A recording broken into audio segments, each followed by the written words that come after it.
The respect I have for Jim Bowen and First Trust started about 20 years ago. As I was starting my practice, I was looking for resources. And I remember asking a mentor of mine where he was getting his information, and his first response was, First Trust. They have newsletters that will give you all the needed info for the week. And second, they've got wholesalers focused on practice management. And third, they are best in breed in investments. Like Riskalyze, Jim Bowen and First Trust are relentless in their focus on advisors. They are laser focused on defining the narrative with math. Please help me welcome Jim Bowen of First Trust. Thank you, Mike. Oh, do I wish that we were all in the same room. But you know, you spoke about the advisor-centric nature of how you feel, or how Riskalyze feels, or how we feel as a firm, and that really is a mutuality that is hard to find anywhere else in the industry. And we so appreciate our partnership with you as a person, with your firm so deeply. And I'm thrilled to be sitting in my office in Naples, Florida, able to talk to you today because of the technology. And more importantly, to talk to these advisors. You advisors, you've been around me long enough to know that I say constantly, you are the guardians of the wealth of the most productive people on the face of the earth. And it sounds corny unless you believe it. And I happen to believe it. I happen to know what you do is really hard. And you have to be relentless. And I believe what you do is noble. And so it thrills us to be involved with people who think about it the way you think about it, which means data-driven. Setting emotion as much as possible to the side, but being focused on the data, because that's where the critical thinking happens, is when we examine data and we make our decisions that way. And that's why I love to be around everyone involved with this conference and everyone involved with Riskalyze, because they are data-driven thinkers. And so I'm going to take a few minutes today, and you know me, I'm going to be pretty direct. I'm not looking to offend, but I'm also not looking to not offend, because I'm going to use data to kind of paint a picture of right now how we see what's going on in the country. You know, we find ourselves in this incredibly political time. Now, it's not the first political time, and it's not the only political time. And in fact, if you don't know history, you can be led to believe that it's never been like this. But then I'm reminded of Twain. History doesn't repeat itself, but it rhymes. And to have a perspective when you get old is to help put things into context. I think about this, you can call it political or civil madness that's going on. And if you don't back up and think about what happened around the Spanish flu in 1918, or you think about what was going on in this country in the midst of the Depression, and the government intervention that happened then like had never happened before. And then you think about World War II.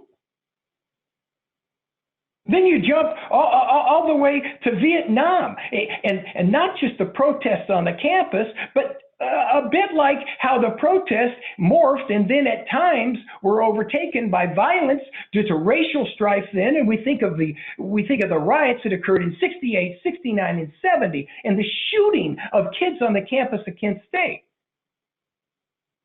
Then you think about the intervention that happened right in front of our eyes in 08 and 09. When all of a sudden it felt as though the government was nationalizing amazing amounts of things or coercing behavior. Now, this isn't the first time. It won't be the last, but this is America. This is where we deal with what we deal with. And again, people always go, oh, you just defend Trump. I'm not defending Trump. I'm defending America. You know, for all of you to say Trump is hated, hey, newsflash, FDR was hated. Nixon, hated. Clinton, hated. Bush, hated.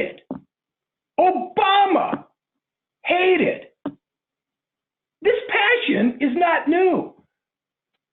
Depending on which side of the aisle you sit, you think it's completely justified or completely ridiculous, just like others have felt.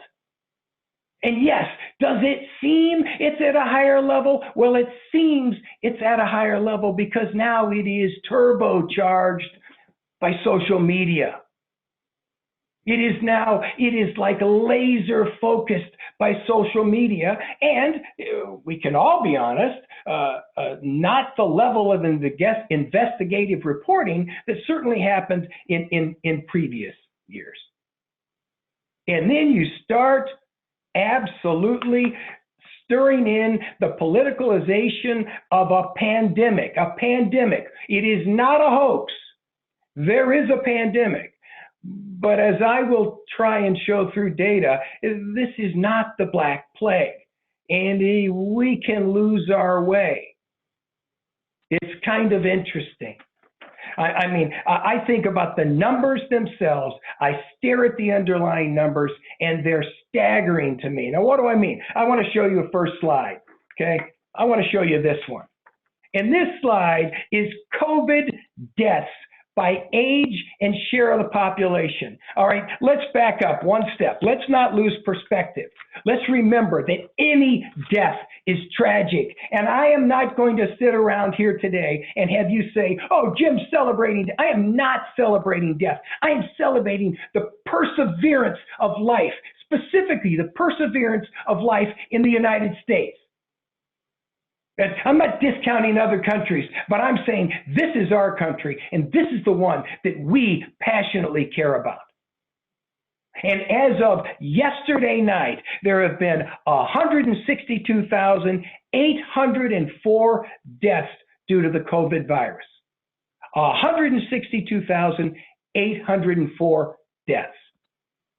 But as we look at those deaths, as we look at putting them in a context, that's where we get to this first slide.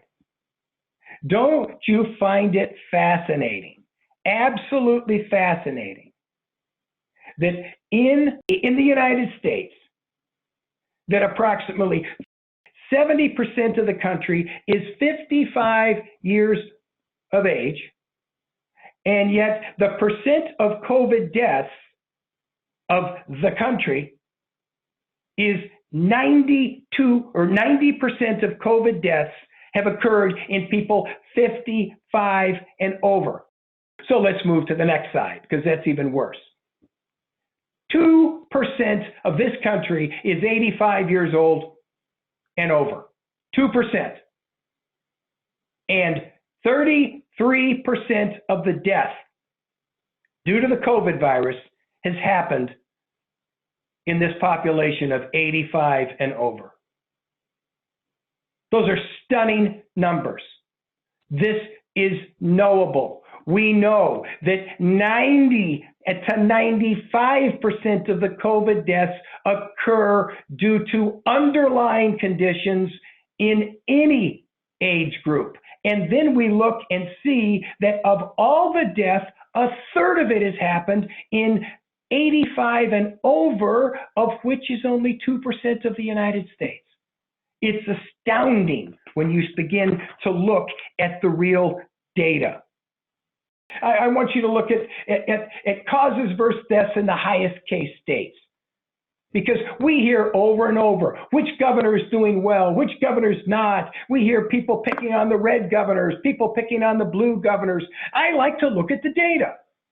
And so this second slide, I sit and I stare at this slide and I go, wait a minute, get this right. California, 541,000 cases and 10,000 deaths. Then I think of Florida, 510,000 cases and 7,700 deaths.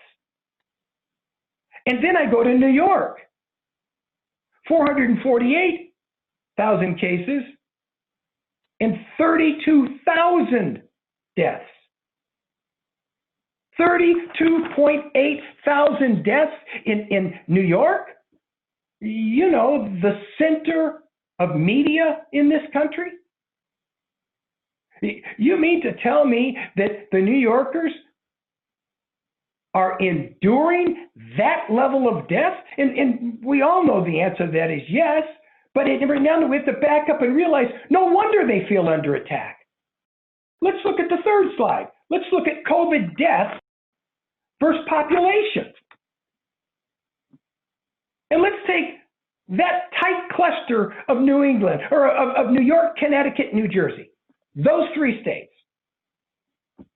We sit and we stare at the population of those three states. Those three states combined, population just over 30 million. And we compare that to Texas, South Carolina, Arizona, Georgia, and Florida. The five states that in this last second wave, if you will, have been singled out. And so we look at Texas, South Carolina, Arizona, Georgia, and Florida, and we look at the total population there. And we're about 74 million. 74 million in those five states, and 30 million in Connecticut, New Jersey, and New York. But then we flip over and we look at the amount of death. And in the three states, Connecticut, New Jersey, and New York, we're looking at 53,000 deaths. We're looking at almost a third of all the death in the country. And in those other five states, we're looking at 25,000 in five states versus 53,000 in three. And yet we wonder why the people in New York and New Jersey don't feel under siege? Of course we understand why they do. And yet the center of media sits there. And it is incredibly difficult for people there to understand that what's gone on there has gone on nowhere else in the country. And it's not blaming anyone. It's talking about how hard it is to keep perspective, which is why the data matters. Because with the data, you can keep perspective. And the most productive people on earth need you to keep perspective. Now let's talk for a second about social media. You can call it good, you can call it bad. It doesn't matter because it is there, it exists, and people can get caught in it and swirl. And in the midst of that, being old, what echoed in my mind one night when I was watching television, watching people screaming at each other in a news program, was the old Rudyard Kipling poem, If. The first stanza is so spectacular. If you can keep your head when all about you are losing theirs and blaming it on you, if you can trust yourself when all men doubt you, but make allowance for their doubting too, is there something more that could be said about an advisor who's protecting the wealth of their clients? I am so thrilled to be aligned with people who have such a noble cause. So then I sit and I think about our country. And rather than get sucked into the abyss of negativity, I can't help but lift my eyes and think about 5 days ago, when for the first time in 45 years, we had a splashdown. We had 2 NASA astronauts which were aboard a private company's commercial spacecraft that had been built, blasted off, took a payload to the International Space Station, and then returned our astronauts back and splashed them down on the side of Florida that was on the other side of a hurricane. You and I watched it. I come to Elon Musk. You can hate him. You can love him. You can feel both ways about him. But he's an immigrant. He's a naturalized U.S. citizen who is disrupting the auto business, the battery building business, green energy, and now space. And can that happen anywhere but America? I am so fired up. You hear Westbury every week. You get to read what he thinks. He and Stein, and alas, they're spectacular people. And if you heard his message this Wednesday, you know what he thinks, where we've gone, where we're going. Short version is, instead of a sharp V, maybe a bit of a U, but we are coming out of it. The ISM manufacturing report this for July was 54.2, expanding. And yet we still have 16 to 18 million people collecting unemployment, but we're still advancing. I sit and I think about the contrast to the capitalization of our corporate American leaders today and the ability to generate profit in contrast to 08 and 09. And it couldn't be further from then. And then you sit and you think about, well, what about the debt? What about the debt in our country? Well, let's talk about it. First, let's talk about corporate. Let's talk about corporate debt. And so I pick up this slide and I look at that thing and I look at that long run from 1990 to 2020. And then in 2020, that spike, if you will, look at that spike of debt. And you throw up your arms and you go, what do we do? Well, for a second, let's think about the next chart. Let's not just talk about one side of the balance sheet. Let's talk about the other. Let's talk about the assets. And then I look at this and I go, well, we had a wonderful run up to 2007. Oh, look at the Great Recession in 8 and 9. And then look where we are today. And look at the very last line on this chart, because that's the most current data we have, which is January through March, when even in the first quarter, assets ticked up. And so what happens when you actually look at assets and liabilities on the same chart? Let's look at the next one, the one that puts them together. Really? I'm supposed to, want to suck a revolver because of the levels of debt in this country, and I sit and I stare at the levels of assets in this country, on corporate America's balance sheet? It's about perspective.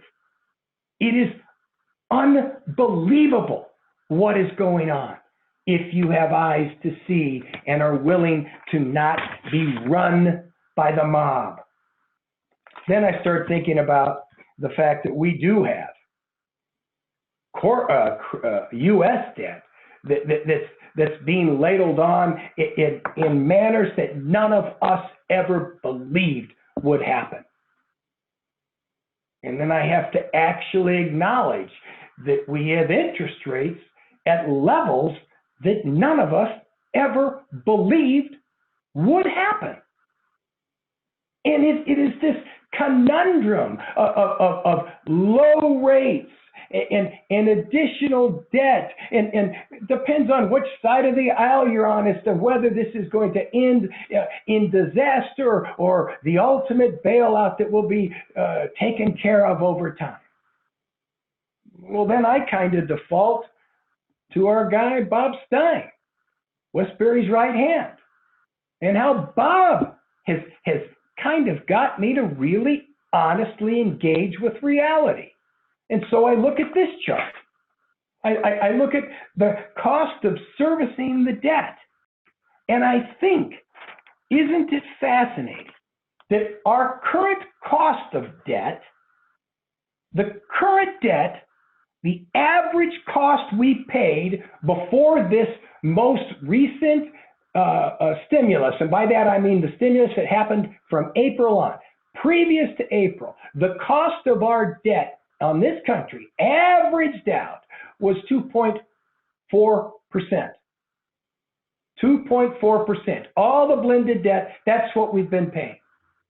That's the interest rate.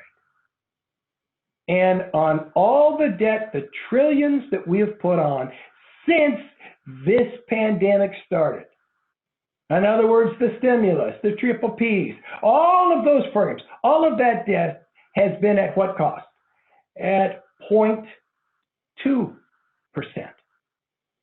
which means that the debt that we have rolled between March and June and July, it was rolling off on an average of 2.4% and being replaced with 0.2% debt. It's staggering. I mean, I keep screaming to anyone that will listen, will the Treasury please roll this stuff into 50 and 100-year bonds? When will we have the chance to ever do this again? But back to this chart, the cost of servicing. The cost of serving this debt, when you look at interest payments as a percent of GDP, you look at the 80s and 90s when our country flourished. And we spent just about 3% of our GDP on servicing our debt because our debt, the interest rates were so much higher than they are today. And so today, right now, this chart through the beginning of 20 has got us at, 1.75, 1.5 to 1.75 of GDP. And you're going to say, yeah, but Jim, GDP has plummeted in the second quarter. And I'm going to say, and so have interest rates, because we saw outstanding debt go from 2.4% to 0.2. So in a sense, if that was a wash, we still are approaching 2%. Don't mishear me. I don't think debt doesn't matter. I think debt matters. And I think it needs to be slowed down. The growth needs to be stopped. We need to lengthen it. We need to generate income to pay it down. But this is America. This is where we do that. This is the place where we have debate. We have high volume debate. We have an exchange of ideas. We don't buy into cancel culture. That's a little subset over there in the turbo media land. No, this is where you defend your ideas in the marketplace. You're not canceled because your idea isn't popular with one part of the population or another. And we must critically think. And we must remember that protests are valid and defended in our Constitution and riots are not. And there is a vast difference between the two. And we must keep critically thinking because this is a country where it's about equal opportunity, not equal outcome. Equal opportunity. We must constantly adjust the knobs and grab them hard to make certain that equal opportunity happens in this country. But we must critically think, lest we find ourselves as an incredibly capitalist-driven economy and a wonderfully capitalist-driven, profitable companies making donations to Marxist organizations. Now that would be ironic. No, this is about where we push. We answer the bell because no other country on earth can do it like we do. And it is our obligation. And it is what we do as Americans. I cannot wait till I can be with you in person, and I so hope I get to come next year to the conference. Michael and gang, thank you so much. Have a great afternoon.